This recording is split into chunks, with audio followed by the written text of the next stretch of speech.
still a way out. It's still with Russia. There is a diplomatic route, and we strongly encourage Russia to take that route. But there is that build-up of troops on the border. There is no actual evidence of it coming down. No sign of it dissipating. So that threat is there. And you use the word imminent. It might be imminent, or it might take a little bit longer. We're dealing with a regime here in President Putin who may pick his moments. But we have to stand strong. We stand shoulder to shoulder with our friends in the Ukraine. We're very clear that were there to be a further incursion and invasion from Russia, that would be very bad. It would obviously be very bad for Ukraine. It'd be bad for Europe, and it would also be bad for Russia because of what will follow. We want to be working with Russia, one of the great nations of the world, on all these big challenges we face globally. We don't want Russia to be outside that family of nations, and with the sanctions regime and so on that would be necessary. So strongly encourage President Putin to step back and choose that diplomatic route. OK, well, the diplomacy will continue as we watch what's happening on that border. But while I have you, Minister, I must speak to you about the pandemic as well. There is a decision now to live with COVID. That decision by government has been criticised by NHS leaders, saying that it may be a risk, it's a gamble. Are we happy to just live with this pandemic as we have it now and stop giving away free lateral flow tests?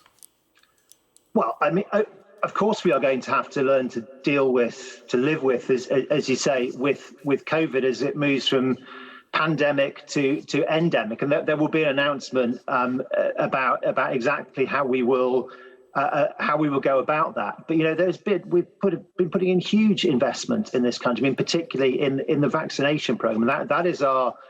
That is the number one part of our defence against this. Precisely, Minister. But the damage it can do. Precisely, Minister. But the NHS Confederation say that this government move is too gung-ho. Do you disagree with what the NHS leaders are saying?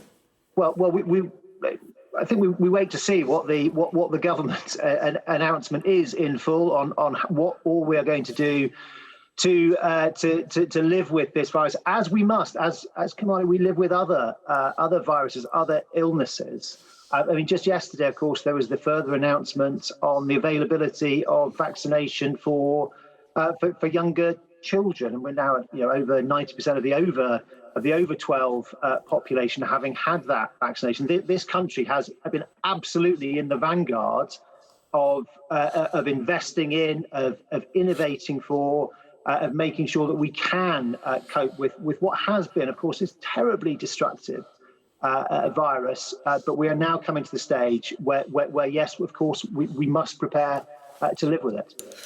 OK, then, Minister, while we've got you, a couple more questions, please, if we can. There's been reporting this morning that Alexander Downer, former foreign minister from Australia, is going to be advising the government on immigration policy. Mr Downer, as you will know, was responsible for the push-back policy in Australia. Are you in support of pushing migrants back in the Channel?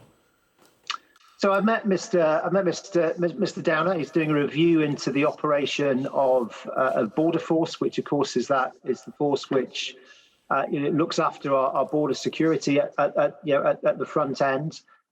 What's happening? The threat at the border in terms of illegal immigration, organised immigration crime, but also goods smuggling, sometimes goods and cash leaving the country illegally.